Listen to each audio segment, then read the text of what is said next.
Good morning everybody. Today we are going to learn about how to read a text and answer the questions. So generally it appears as your 7th question in your examination paper. So here I'm going to discuss about the reading strategies, reading techniques, and how to find the main ideas, the key ideas, and also how to answer certain past paper questions, model papers, and going to give you full guidance regarding writing this answer. So we are going to look at how to write answers for short reading texts. So reading is a very interesting skill. At the same time, lot of reading and other activities are there in your question papers, right? So for whatever you are writing, you have to read and write. So reading is the prime and important skill, right? So அந்தக்குரிய strategies என்ன எப்படி நாங்கள் ஒன்றை வாசிக்கிறோம்ன்றதை பார்க்க போகிறோம். எங்களுக்கு தெரியாமலே நாங்கள் வாசிக்க கற்றுக்கொண்டுட்டோம். ஆனால் there are basically two important skills. They are skimming and scanning. These two reading skills function in reading to scan and find important dates, years, names, etc. in a text. உங்களுக்கு ஒரு கட்டுரை ஒன்று தரப்பட்டிருக்குது, ஒரு ரீடிங் டெக்ஸ்ட் ஒன்று தந்திருக்குன்னு சொன்னால் அதில் நாங்கள் அந்த கட்டுரையை எப்படி வாசிக்க போகிறோம். ஒன்று முழுமையாக முதல் லைன்லேருந்து கடைசி வரையும் வாசிக்கிறது, சில பேர் இடநடுவில் மேலோட்டமாக பார்க்கறது, ரைட்? அப்படி ஒவ்வொரு விதமாக ஒருத்தர் வாசிக்கணும். ஸோ சில வேளையில் எங்களுக்கு ரெண்டு ஸ்கில்ஸும் ஒரே சமயத்தில் வேலை செய்து கொண்டு இருக்கும். ஒன்று ஸ்கிம்மிங், மற்றது ஸ்கேனிங். அப்போ இந்த ரெண்டு ஸ்கில்ஸை பற்றி பார்த்தால், ரீடிங் டு ஸ்கேன் என்று சொன்னால், ஸ்கேன்ன்றது இப்போ எல்லாருக்கும் தெரிஞ்ச சொல். ஒரு கை முறிஞ்சு போனால் அந்த கையை மட்டும் போய் படம் எடுத்து பார்க்குறது, அந்த இடத்த மட்டும் ஸ்கேன் பண்ணி பார்க்குறது. இப்போ நீங்கள் டாக்குமெண்ட்ஸை ஸ்கேன் பண்ணுற மாதிரி இருக்காங்க, ரைட்? ஸோ ஸ்கேனிங்கும் என்ன, ஒரு டெக்ஸ்ட்டில் நாங்கள் மேலோட்டமாக பார்த்துக்கொண்டு எங்களுக்கு எதுக்குரிய விட வேணும், ஒரு டேட்டுக்குரிய ஒரு கேள்வி கேட்டிருக்குது, when did he travel என்று கேட்டால் அந்த டேட்டை நீங்கள் போடுவீங்கள், அல்லது லாஸ்ட் வீக் லாஸ்ட் மந்த் என்ற அந்த விஷயங்கள் வரும்.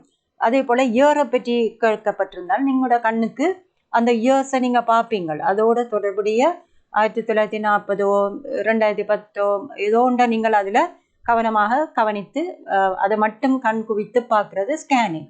So the scanning activity goes on in finding important information about dates, years, names, some digits, some numbers, இப்படியானதை மட்டும் நாங்கள் கண்ணால் பார்க்குறது ஸ்கேனிங்.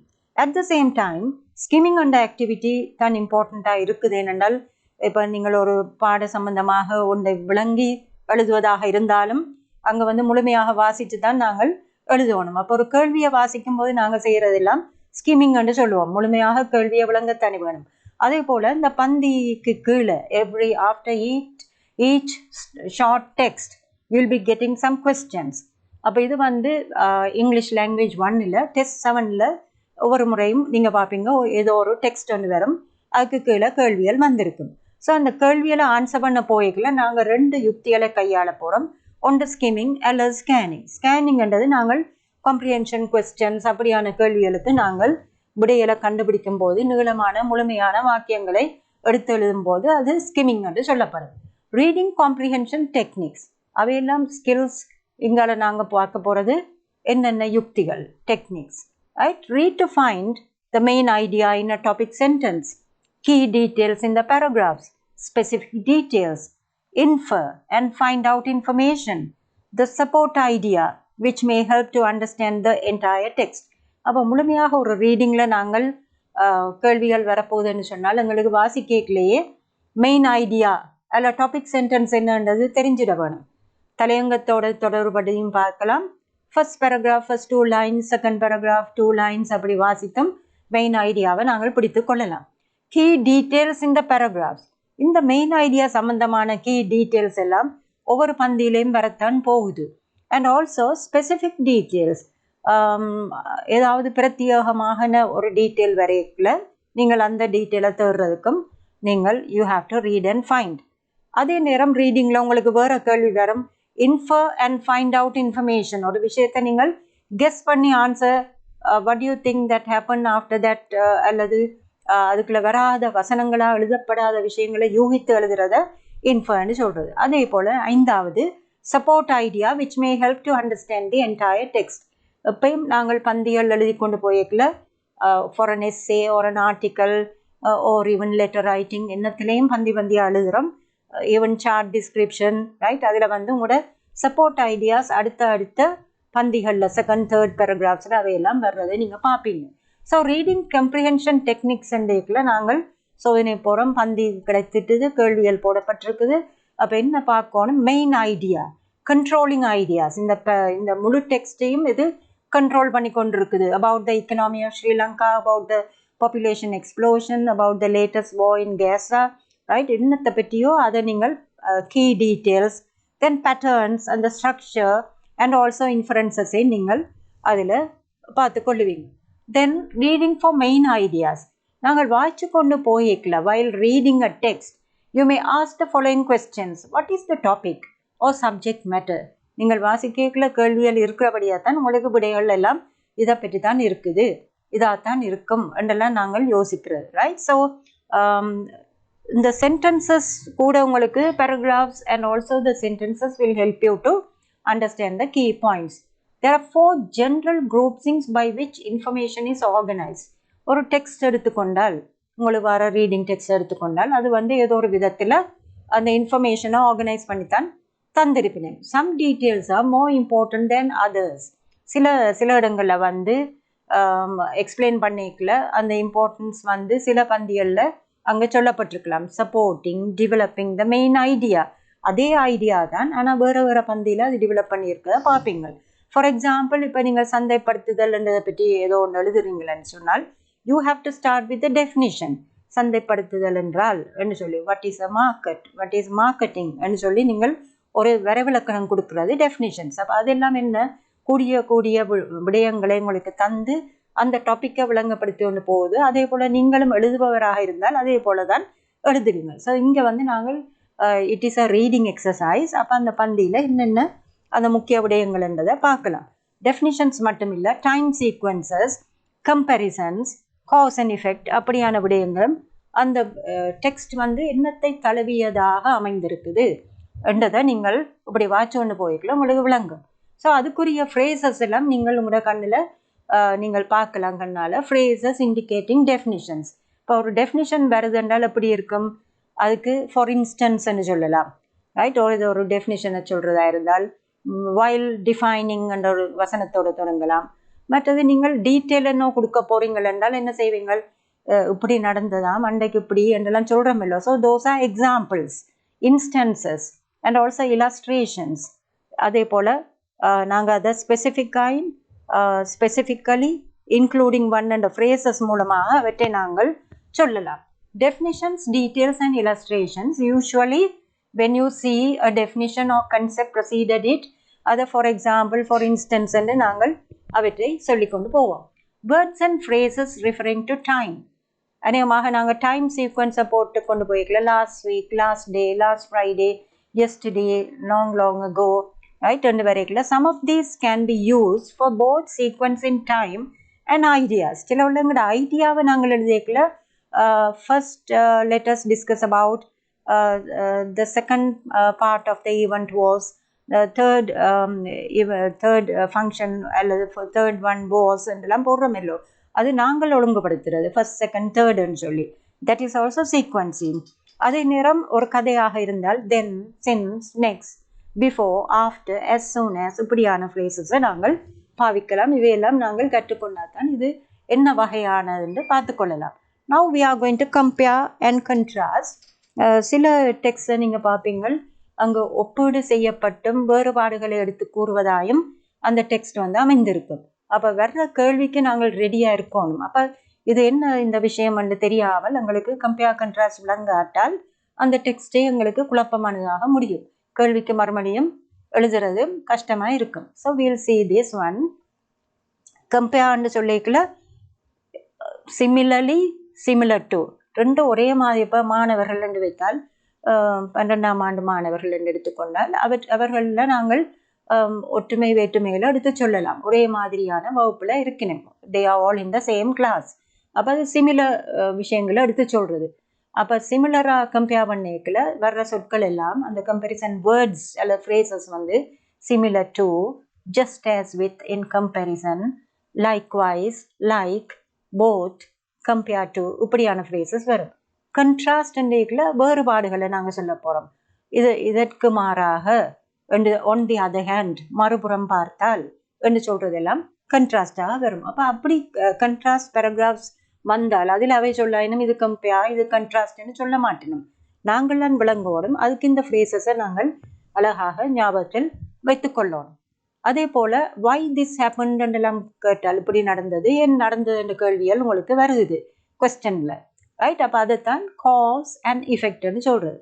இப்போ வார் நடந்தோன்றிருக்கு, அதன் பின்விளைவை பற்றி நாங்கள் சொல்லலாம், ரைட்? எல்லாம் நடந்து முடிஞ்ச ஒன்றை பற்றி because of the 30 years war the economy is affected in Sri Lanka அப்படி எல்லாம் சொல்கிறதெல்லாம் பிகாஸ் என்றது தான் அந்த காஸ், அந்த காரணம். த ஃபாலோயிங் வேர்ட்ஸ், அப்போ அதுக்கும் வேர்ட்ஸ் எல்லாம் நீங்கள் பார்ப்பீங்கள் பந்திகளில் வரும் பிகாஸ் பிகாஸ் ஆஃப். அப்போ அந்த கேள்வி வந்து why this happened இந்த சொற்கள் உங்களை விடைக்கு விட்டு செல்லும். these are the phrases that will definitely help you all to answer. வேறு என்ன சொல்லலாம்னா காசஸ் என்று சொல்லே வரலாம். as a result அதன் விளைவாக, results in result, affects, therefore, since. அதே போல் leads to இதுக்கு விட்டு செல்லும் என்று சொல்ல போகிறோம். அப்போ அதுவும் காஸ் தான். இந்த இதன் காரணமாக இன்ன விளைவு ஏற்பட்டது என்றுதான் காஸ் அண்ட் எஃபெக்டாக வர சொற்கள். So finding the most suitable main point in a text. இப்போ நாங்கள் அடுத்த முக்கியமானது எங்களுக்கு வார கேள்விகளில் எப்படியும் மெயின் பாயிண்ட் சம்பந்தமான ஒரு கேள்வி தலையங்கத்தை தெரிவு செய்ய சொல்லியோ அல்லது ஏதோ ஒரு விதத்தில் அந்த main point or the key ஃபேக்டரை கேட்பினும். So finding the most suitable main point in a டெக்ஸ்ட்டுக்கு ஒரு உதாரணம் இப்போ உங்களுக்கு தரப்பட்டிருக்கு, அதை நாங்கள் வாசித்து பார்ப்போம். which of the following sentences is the best main point for this paragraph? அப்போ எங்களுக்கு தெரியும் ஒரு பேராகிராஃப் தந்திருக்குது. which of the following sentences, அப்போ கீழே சென்டென்ஸ் தந்திருக்குதோ 4 சென்டென்ஸ் தந்திருக்கு. So which of the following sentences என்றால் இதில் எது என்று கேட்குறோம். எப்படி இருக்க வேணும்? is the best main point. அப்போ பெஸ்ட் மெயின் பாயிண்ட்னு தரையிலே உங்களுக்கு தெரியணும் இது எல்லாம் மெயின் பாயிண்ட்ஸ் சம்பந்தமான விடைகள் தான்.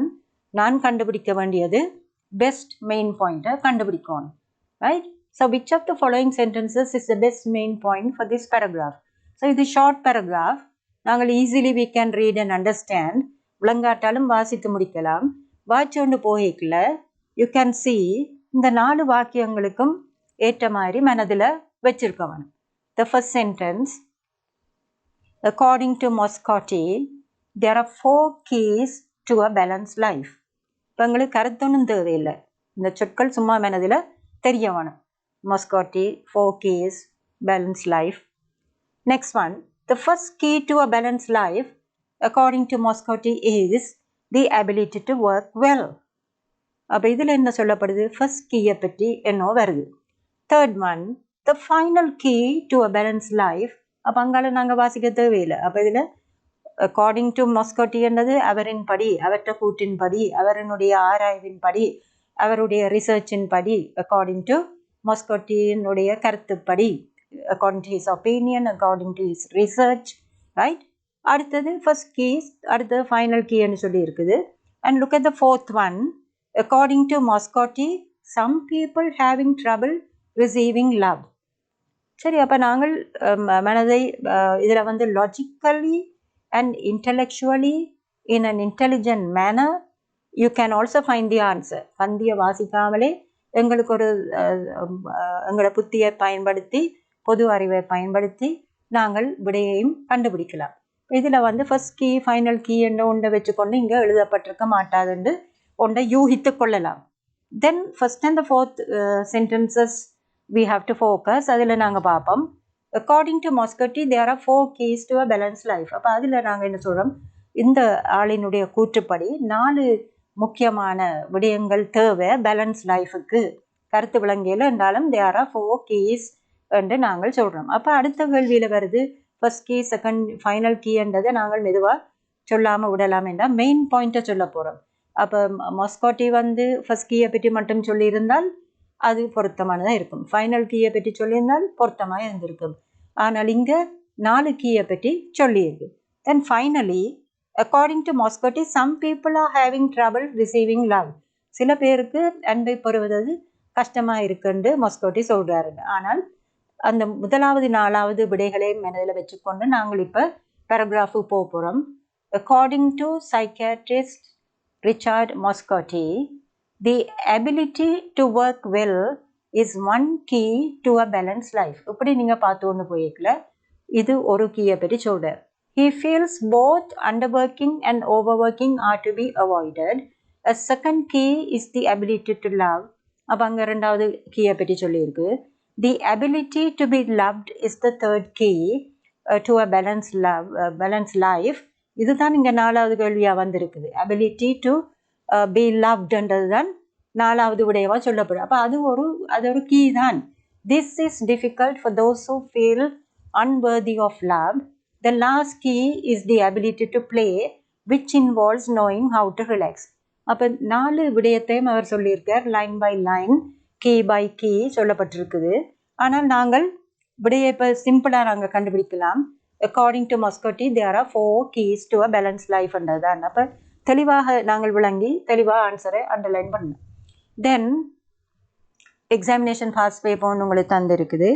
ஸோ question 7ல் அப்பியர் பண்ணுறது 21 paper. Read the story and answer the questions தந்திருக்கு. ஸோ உங்களுக்கு போடையிலே இது ஒரு கதைன்றது தெரியுது. ஆன்சர் த கொஸ்டின்ஸை நாங்கள் கண்ணோட்டமாக பார்த்து கொண்டு போவோம். அங்காலேயும் கதை தான் வருது, அடுத்ததும் கதை தொடருது. Then you get the questions. Question டைப்ஸை பாருங்க. Underline the correct answer. அடுத்தது 5வது கேள்வியை பாருங்க. Underline the most suitable title for the story is. அப்போ எல்லாமே உங்களுக்கு இந்த கொஸ்டின், இந்த type of questions underlining questions வருதுன்னு தெரியும். ஸோ நாங்கள் ஸ்டோரியை பார்க்க போகிறோம். Once there lived a girl named Narmada. She had a lovely house and a beautiful garden on top of the hill. இப்போ திருப்பி நீங்கள் ஆர்வம் இருந்தால் இந்த அடுத்த கேள்விக்கு நீங்கள் போய் பார்ப்பீங்கள். என்ன அண்டர்லைன் பண்ண வந்திருக்கின்றால் how many insects are mentioned in the first paragraph ன்னு கேட்டிருக்குது. அப்போ ஃபர்ஸ்ட் பேராகிராஃப் க்ளூ தந்தோன்னே நாங்கள் என்ன செய்யணும், திரும்ப பேராகிராஃப் 1க்கு நாங்கள் போகலாம். Once there lived a girl named Narmada. She had a lovely house and a beautiful garden. அப்போ எங்களுக்கு மனதில் தெரியணும் இன்செக்ட்ஸை பற்றி சொல்லப்பட்டிருக்குது. முதலாவது கேள்வி எத்தனை இன்செக்ட்ஸ் என்று கேட்டிருக்குது. She was very happy living there because there were many insects such as butterflies, dragonflies, ants, bees and beetles. அப்போ இன்னும் நீங்கள் பார்க்கணும் எத்தனை விடயங்களை பற்றி அவள் அங்கே பார்த்தான்றதை பார்த்துட்டோம். இனி நாங்கள் கேள்விக்கு திருப்பி போவோம். How many insects are mentioned in the first paragraph? 3, 4, 5. அப்போ 1, 2 இல்லை 3, 4, 5 வந்திருக்குது. Answer is 5. அப்போ நீங்கள் எண்ணி பார்த்தா அதை கண்டுபிடிப்பீங்க. தென் ஆல்சோ செகண்ட் கொஸ்டினை நாங்கள் பார்ப்போம். Narmada loved to be in her garden, to play with her pet, to see her pet running behind butterflies, to feed her pet. அப்போ இதில் நீங்கள் பார்க்கலையே common sense. Narmada love to be in her garden என்றால் கார்டனில் spend பண்ணவக்கு விருப்பம். என்னத்துக்கு? Play with her bed, செல்ல பிராணியோட விளையாடுவதற்கு. To see her pet running behind butterflies. அடுத்தது டு ஃபீட் ஹர் பெட். அப்போ கார்டனில் இருந்து உணவூட்ட மட்டும் ஒரு ஆள் பெட்டோட அதில் நிற்க மாட்டுது. ஒன்று ப்ளே பண்ணலாம் அல்லது பெட் என்ன விளையாட்டுக்கள் பண்ணுதுன்றதை பார்க்குறதும் ஒன்றாக இருக்கலாம். அவ்வளோத்தையும் உள்வாங்கி கொண்டு we'll go back to the paragraph.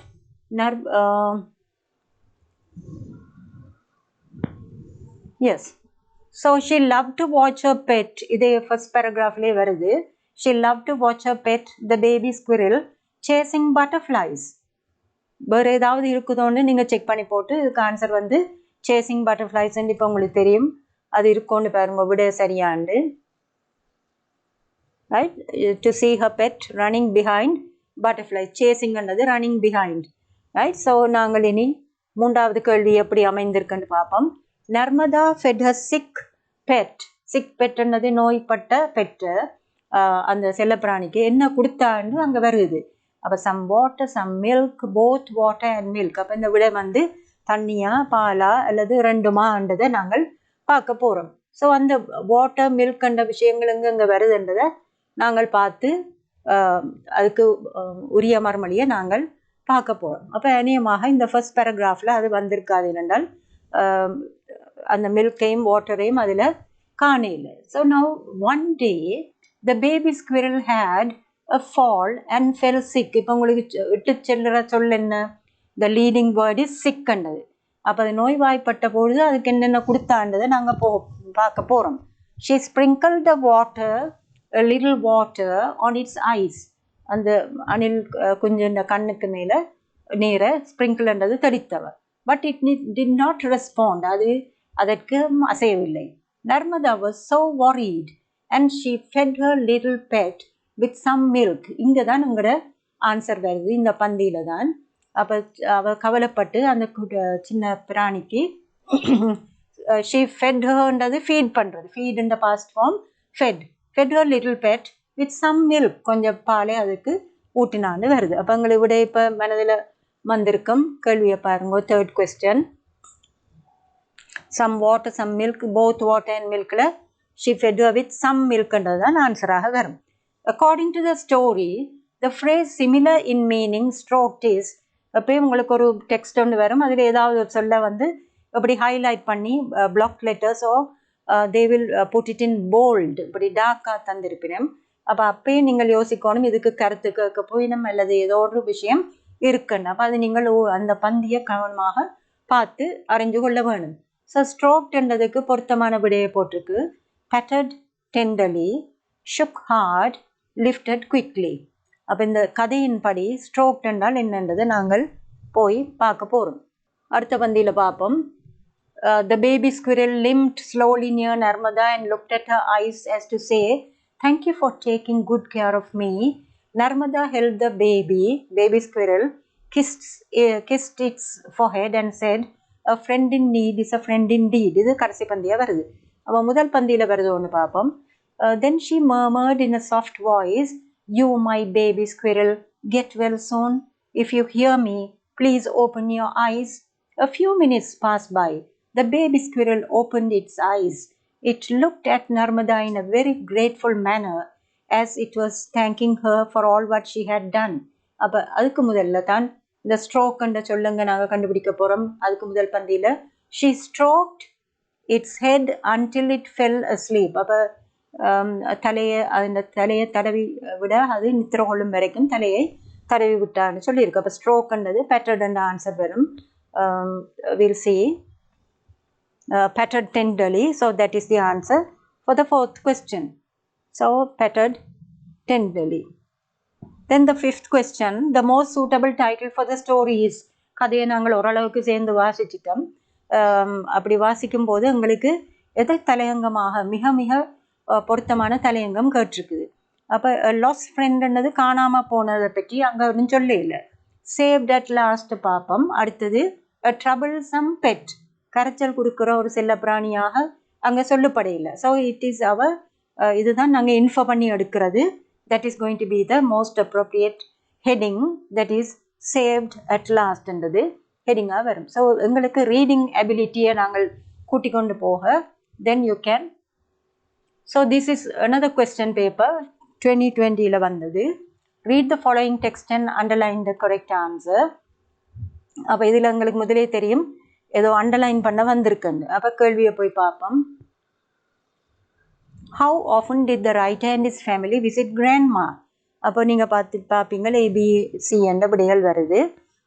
அஞ்சாம் கேள்வியில் what is the correct order of events என்று வருது. அந்த ஒரு கேள்வி வேறுபடுது. மிச்சம் எல்லாமே அண்டர்லைன் பண்ணுறதாக அமைந்திருக்கு. ஸோ இதில் வந்து டெக்ஸ்ட் ஒன்று இருக்குது. இப்போ டெக்ஸ்டில் வந்து I still remember how anxiously I was waiting for our monthly visit to grandma's house. கொஞ்சமாவது நாங்கள் எடுத்தோன்னே பந்தியை பார்க்காம கேள்விக்கு ஓடாமல் கேள்வி அமைப்பை பார்த்துட்டோம். அண்டர்லைன் பண்ணுறதான் எங்களோட வேலைன்னு தெரியும். மறந்தும் அண்டர்லைன் பண்ணாமல் உண்டையும் லீவ் பண்ணாங்க. Right. So finally check and see whether you have completed answering the question. Easily you can get more marks. So I still remember how anxiously I was waiting for our monthly visit to grandma's house. இனி நாங்கள் ஓடிப்போய் கேள்வியில் என்ன முதலாவது கேள்வி வருதுன்னு பார்ப்போம். How often did the writer and his family visit grandma? அநேகமாக முதல் பேராகிராஃபோட தொடர்பு படுத்தப்பட்ட முதலாவது கேள்வியாக அமைந்திருக்கும். அப்போ நீங்கள் அதில் பார்த்துருப்பீங்க மந்த்லி விசிட் என்ற ஒரு சொல் வந்தது ஞாபகம் இருந்தால். மந்த்லி என்றால் ஒவ்வொரு மாதமும். இனி விடையில பார்ப்போம். Once a month, once a year, once a வீக்னு சொல்லி வருது. ரைட். ஸோ அது போல் அடுத்த கேள்வியும் பார்த்துக்கொண்டு திருப்பி நாங்கள் பேராகிராஃபுக்கு போவோம். What did grandpa offer them? அப்போ அதில் கிராண்ட்பான்ற ஒரு கேரக்டரும் இருக்குது. அப்போ அதை நாங்கள் பார்ப்போம். அந்த பந்தியில் கண்ணை ஓட விடணும். You have to scan. Right. கிராண்ட்பான்ற ஒரு சொல் வருது இல்லோ. அப்போ அது வந்து இட் இஸ் இந்த 4th 5th லைனில் வருது. Their grandma would give us burning hot bowl of soup. அதுக்கு அடுத்தது கடைசி லைனாக வருது. Grandpa also would give us each a bar of chocolate that melted in our mouth soon. இனி ஓடி போய் பார்ப்போம். நாங்கள் கொஸ்டின்ல என்ன வந்திருக்குது. what did grandpa offer them? அது உங்களுக்கு கேள்வி விளங்காட்டாலும் a bowl of soup, a glass of milk, a bar of chocolate. அப்போ what did grandpa give them என்றதுதான் offer என்ற சொல். அப்போ யூகித்து நீங்கள் a bar of chocolate என்று போடுவீங்க. இனி அடுத்த கேள்வியை பார்த்துக்கொண்டு திருப்ப we'll go back to the text. where was the அதில் ஒரு ஸ்பெல்லிங் உண்டு. where was the where was the antique clock? அப்போ இந்த பழைய காலத்துக்கு clock கொண்டு மாட்டுப்பட்டு இருக்குது.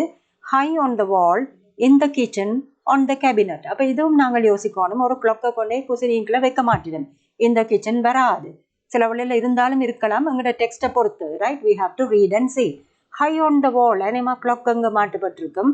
on a wall, உயரத்தில் சிவரில் கொழுவப்பட்டு இருக்கும். on the cabinetக்கு மேலே அந்த ஆன்டிக் கிளாக் வந்து பெரிய கிளாக் தான். அப்போ அது வந்து கேபினெட்டுக்கு மேலே வைக்கக்கூடியதாக இருக்குமோ தெரியாது. அதை நினச்சி கொண்டு நாங்கள் we'll get back to the passage again. So I still remember. இந்த பந்தியில் நாங்கள் இதை காணையில். அடுத்த பந்தியை பார்ப்போம். just off the kitchen was grandma's living room. high on the wall was an antique clock. அப்போ விட கிடைச்சிட்டு ஓடி போய் நீங்கள் விடைய போடுங்க. தென் 4வது கேள்விக்கு வாரம். eventually in life, line 13 means. அப்போ லைன் 13ல் வந்து ஃபைனலி, கிராஜுவலி, சூன் என்று 3 விடை இருக்குது. இப்போ இவென்ச்சுவலிக்கு என்ன அர்த்தம் என்று பார்க்க போகிறோம். அதுவும் சொல்லி தந்திருக்கு. 13வது லைனை பாருங்க. இப்போ லைன் ஸ்டிரவழியில் இங்கே இருக்குது கடைசி line. eventually they always found us. Right. So அது என்னத்தை குறிக்குதுன்னு பார்ப்போம். So eventually means finally. Right. 4வது கேள்வி eventually means finally. Now we'll look at the other question. What is the correct order of events which happened in grandma's house? grandmaண்ட வீட்டில் என்னென்ன விடயங்கள் நடந்தனன்றதை பட்டியல் பண்ணி தந்திருக்கு. அந்த ஆர்டரை நீங்கள் கண்டுபிடித்து பின்வரும் விடைய போல போட வேணும். eating a bar of chocolate, playing in the garage. எந்த ஆர்டரில் நிகழ்ச்சி நடந்ததோ அதை விடையாக போடுறோம். அப்போ பாருங்க இவ்வளோ ஈஸியாக இப்போ நாங்கள் விடைகளை கண்டுபிடிச்சிட்டோம். So in this lesson you will see only 5 questions you have to answer. And even though it is a very long passage like this, read the following text and underline that correct answers என்று வருது. So இதில் வந்து கதைப்பாங்காக அமைந்திருக்கு. I still remember how anxiously I was waiting for our monthly visit to grandma's house. அப்போ இதிலெல்லாம் சின்ன சின்ன வாக்கியங்கள் எப்படி விளங்கிக் கொள்வது. நான் மிகவும் ஆர்வத்தோட I was waiting. நீங்கள் கதை எழுத சொன்னாலும் இப்படி எழுதலாம். I still remember how anxiously I was waiting for our monthly visit to grandma's house. I was so excited that I couldn't sleep until the day. இப்போ இதையும் விளங்கிக் கொள்ளணும். I was இந்த எக்ஸைட்மெண்ட்டில் எனக்கு அந்த நாள் வரைக்கும் நித்திரையே வரமாட்டேன்ட்டுது. Right. So I was so excited that I couldn't sleep well the day I left for grandma's. அப்போ கிராண்ட்மாண்ட வீட்டுக்கு போகும் வரைக்கும், ரைட், until the day என்றது அந்த நாள் வரை என்னால் தூக்கம் இல்லாமல் நான் இருந்தேன். as soon as we got to grandma's house. அப்போ இதுவும் ஒரு கதைப்பாங்கில் போகுது. அவ்வளோ நாங்கள் கிராண்ட்மாண்ட வீட்டுக்கிட்ட போனோமோ, we always went to the kitchen. வீட்டை போனோன்னு ஓடி போய் கிச்சனுக்கு தான் நாங்கள் போவோம். there grandma would give us a burning hot bowl of soup. அப்போ நீங்கள் கண்ணோட்டமாக அந்த விடை எது கேள்வி எதுன்னு பார்த்துட்டு வந்து ஃபர்ஸ்ட் பேராகிராஃபை வாசிக்கல கிராண்ட் மதர் வந்து கொடுக்குறது burning hot bowl of soup பண்ணதை பார்த்துடுவீங்க. So we enjoyed it very much. அதே நேரம் கிராண்ட்பான்ற ஒரு கேரக்டரும் இந்த கதையில் வர்றார். அப்போ அவர் என்ன கொடுப்பாருன்னு பார்த்தால் அவர் வந்து he gives us ஒவ்வொருத்தருக்குமே gives us each a bar of chocolate. ஒவ்வொருத்தருக்கும் ஒவ்வொரு பார் சாக்லேட் கொடுப்பார். அது எங்களோட வாயில் கரைஞ்சிருக்கும்.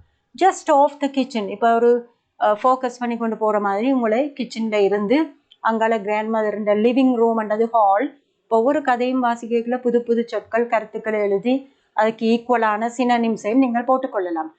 High on the wall was an antique clock. அப்போ அது உங்களோட கேள்வியில் கேட்டிருக்கு. ஆன்டிக் கிளாக்னு சொல்ல வச்சுக்கொண்டு ஓடி வந்து பார்த்தீங்கன்னா தெரியும். ஹை ஆன் த வால். இப்போ ஆன்டிக் கிளாக் இங்கே இருக்குது, விடை வந்து ஹை ஆன் த வால்.